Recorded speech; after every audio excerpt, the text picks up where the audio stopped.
de chaque État et une croissance de 6% pour le secteur.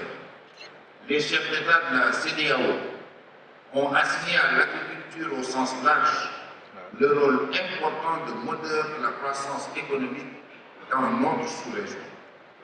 Notre agriculture en a bien de potentiel au regard de nos importantes richesses agroécologiques, de nos ressources pédologiques, hydrologiques et hydrographiques. Depuis 2005 à Accra au Ghana et 2010 à Maputo en Guinée équatoriale, plusieurs plans d'action ont été adoptés.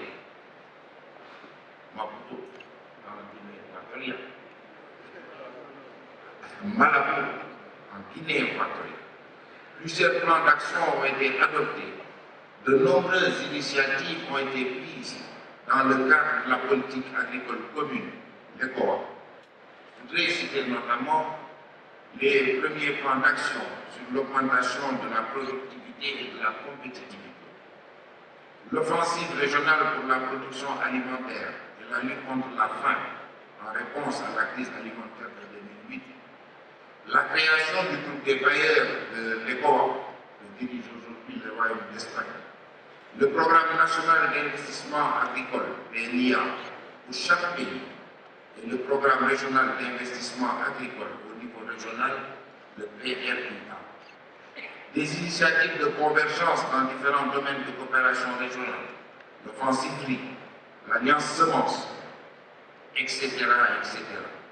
Pourquoi je voudrais me féliciter que la conférence puisse se pencher en premier lieu sur l'évaluation de tous ces plans d'action et initiatives, afin de mesurer les progrès réalisés, identifier les causes des résultats mitigés, pour enfin réajuster les nouveaux objectifs et stratégies dans la perspective de 2025.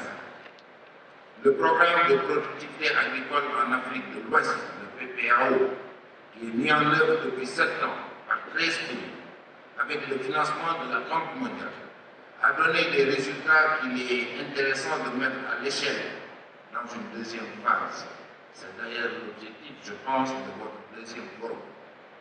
Je voudrais saisir cette opportunité au nom du président Macky Sall, président en exercice de la CEDEAO et au nom de ses pairs, pour remercier la Banque mondiale et tous les partenaires techniques et financiers, dont les États-Unis d'Amérique, le Royaume d'Espagne, le Japon, qui nous soutiennent dans la mise en œuvre de notre politique agricole commune. Et je vous demande de les applaudir. Nous attendons aussi des propositions de financement innovants dans le cadre de votre troisième forum consacré à l'offensive régionale pour la relance durable et soutenue de la viticulture ouest-africaine. On appelle plus communément l'offensive riz. En effet, la réalisation de l'objectif de production de 25 millions de tonnes de riz blanc en 2025 permettra d'améliorer significativement notre balance commerciale commune et de générer des revenus importants pour tous les producteurs et le secteur privé ouest-africain. Mesdames, Messieurs, chers invités, nous devons en effet construire une agriculture productive, compétitive et durable qui nourrit les populations et qui procure des revenus suffisants aux producteurs, surtout aux jeunes, pour qu'ils ne soient plus tentés et attirés par le mirage de l'immigration clandestine. L'agriculture peut et doit jouer un rôle important pour arrêter ce drame humain qui nous prive d'une bonne partie des ressources humaines les plus entreprenantes de notre sous-région. Pour cela, il faut continuer à transformer profondément notre agriculture.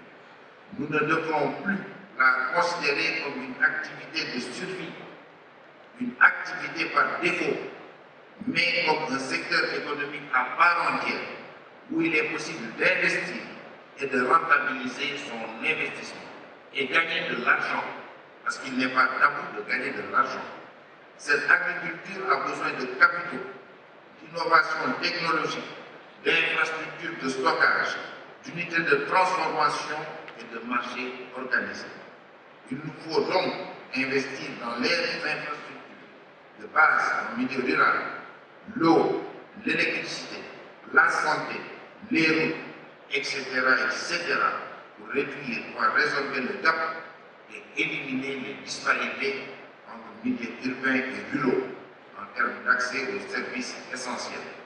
C'est d'ailleurs là tout le sens qu'il faudrait donner à ce programme extrêmement important dans notre pays, initié par le président Macky Sall, qui s'appelle le PUDC, Programme d'urgence de développement communautaire. Un programme qui a 4 composantes.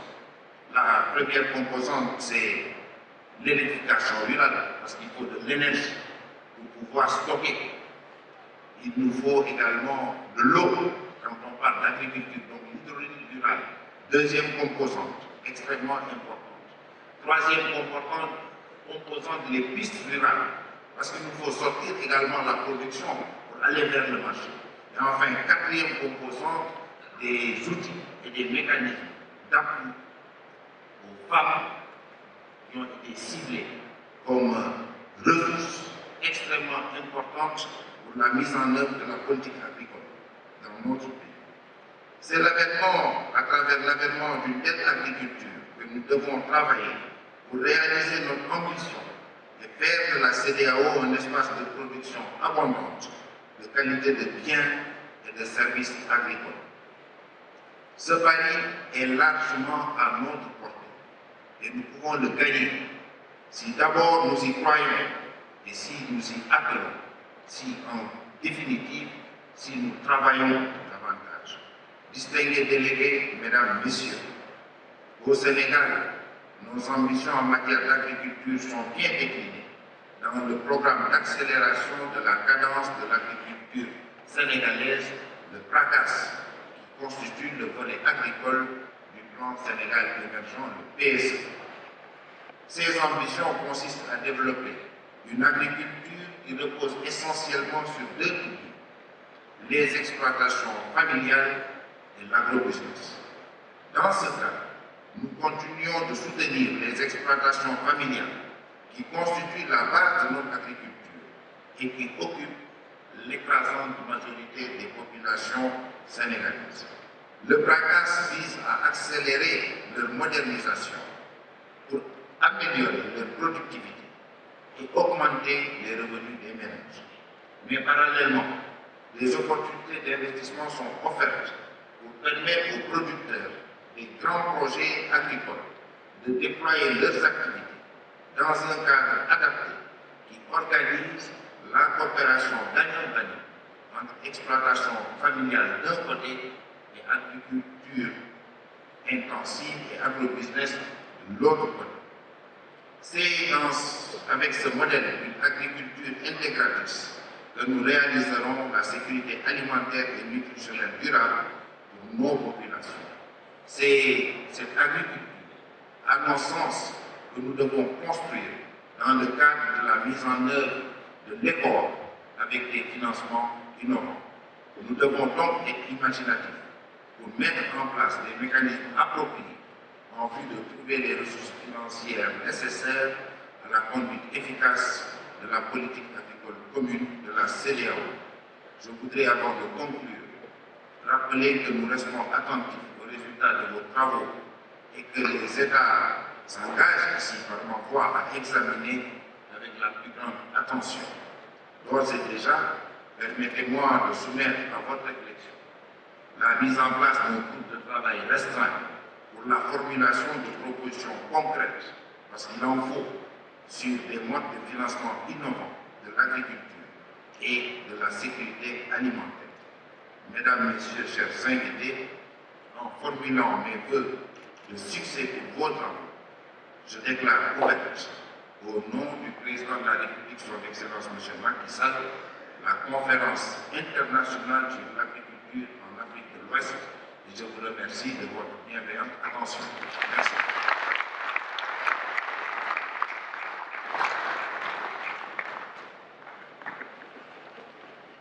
L'RL.net, s'informer en temps réel. Site d'information exclusive numéro 1, www.l'RL.net. Un nouveau look de l'RL.net, une valeur sûre du journalisme en ligne. 12 journalistes, des reporters sur le terrain, dont des anciens éléments, des renseignements généraux pour les investigations, des enquêtes fouillées, des reportages chocs et une rubrique People riche en infos, sans oublier la Web TV. L'RL.net, s'informer en temps réel.